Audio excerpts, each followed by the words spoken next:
A global shadow, the exploitation of migrant workers. Today we're diving into a serious issue that affects millions of people around the world, the exploitation of migrant workers.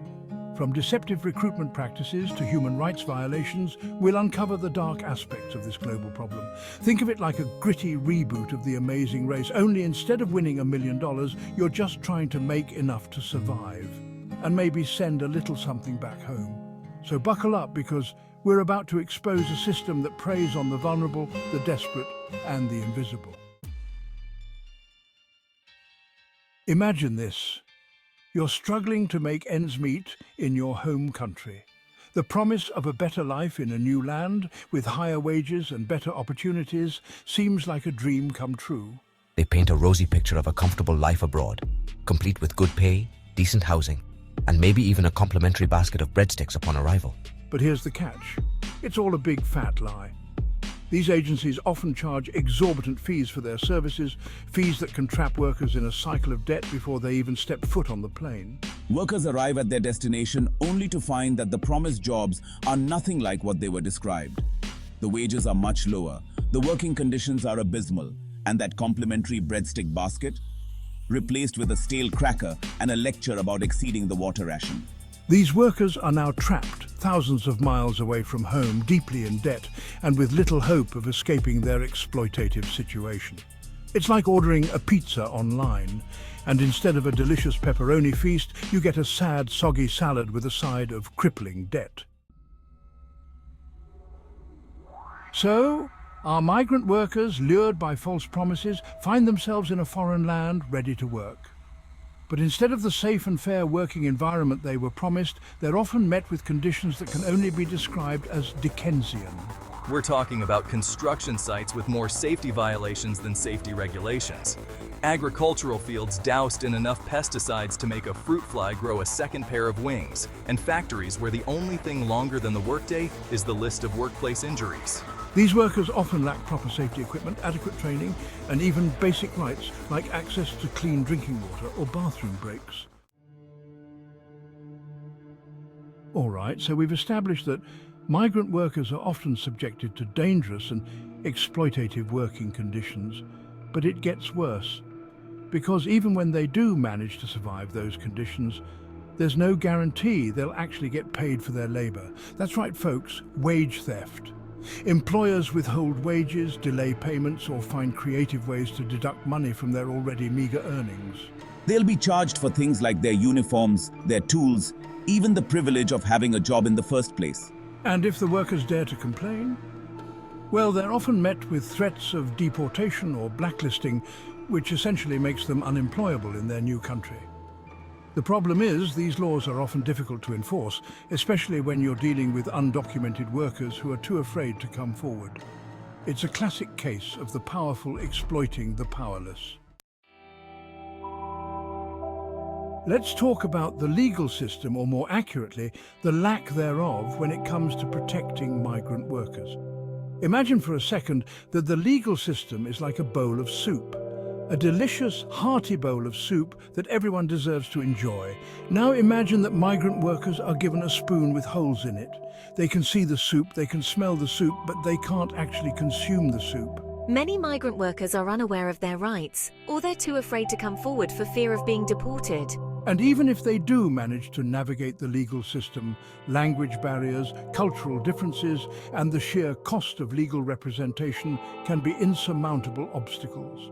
The system is designed to protect the powerful, not the vulnerable.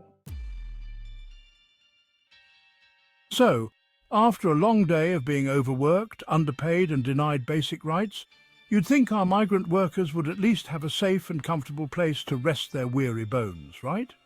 Well, buckle up, Buttercup, because we're about to enter the dystopian world of migrant worker housing. Picture this. Cramped, overcrowded dormitories, often shared with dozens of other workers.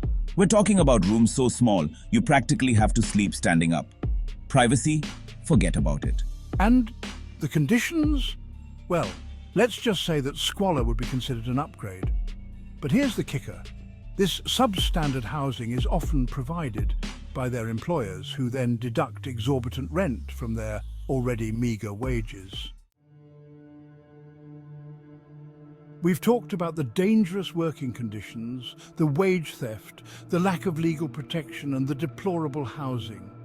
Now let's talk about the human cost of this exploitation, the physical, emotional, and psychological abuse that many migrant workers face on a daily basis. Imagine being yelled at, belittled, and humiliated by your boss day in and day out. Imagine being physically assaulted for working too slowly or making a simple mistake. Imagine living in constant fear of being deported if you dare to speak out against this abuse. They are often treated as less than human, their dignity stripped away by a system that sees them as disposable commodities. The psychological toll of this abuse can be devastating, leading to anxiety, depression, and even post-traumatic stress disorder.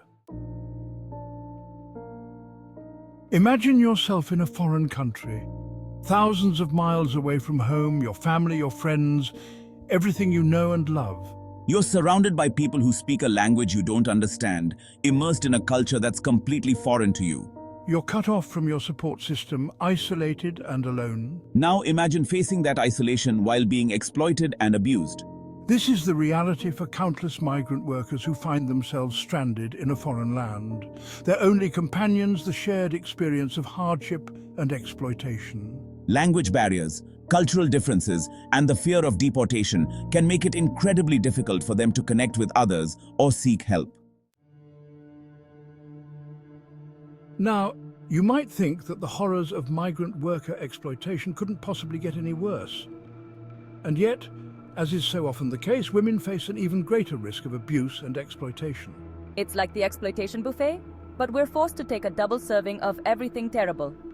We're talking about domestic workers, trapped in abusive households, denied basic rights, and subjected to unspeakable cruelty behind closed doors. We're talking about women working in factories and sweatshops, facing sexual harassment and assault with little to no recourse. Their passports are confiscated, their movements are restricted, and their voices are silenced. We've covered a lot of ground, from deceptive recruitment practices to hazardous working conditions to the very real threat of physical and emotional abuse. But let's step back for a moment and look at the bigger picture. This isn't just about labor rights, it's about human rights. Every human being, regardless of their nationality, their immigration status, or their occupation, deserves to be treated with dignity and respect. They have the right to a safe and healthy workplace, the right to fair wages and decent working conditions, the right to freedom of movement and association, and the right to be free from all forms of exploitation and abuse. But for millions of migrant workers around the world, these rights are routinely violated. They are denied access to healthcare, education, and other essential services. They are denied the basic human dignity that should be afforded to all. So, how did we get here? How did we end up with a system that allows for such widespread exploitation and abuse of migrant workers? Well, it's complicated, but it boils down to two major factors: globalization and inequality. Globalization has led to an interconnected world where goods and services flow freely across borders. But this interconnectedness has also created a global labor market, where workers from poorer countries are often drawn to wealthier nations in search of better opportunities. And while this movement of labor can be beneficial, it also creates opportunities for exploitation. The vast economic disparities between countries create a power imbalance that allows corporations and employers in wealthier nations to exploit workers from poorer countries. And as long as these inequalities persist, the exploitation of migrant workers will continue. We've covered a lot of difficult ground today, from the deceptive practices that lure workers into these situations to the systemic failures that allow this exploitation to flourish. It's easy to feel overwhelmed, to feel like this is just the way things are, an unfortunate but unavoidable byproduct of our globalized world. But we can't give in to that cynicism. We can't become numb to the suffering of others. We need to demand better from our governments, from corporations, and from ourselves. Support fair trade practices, educate yourself about the origins of the products you consume, and speak out against injustice wherever you see it. The fight for migrant worker rights is a fight for human rights, and it's a fight we can't afford to lose.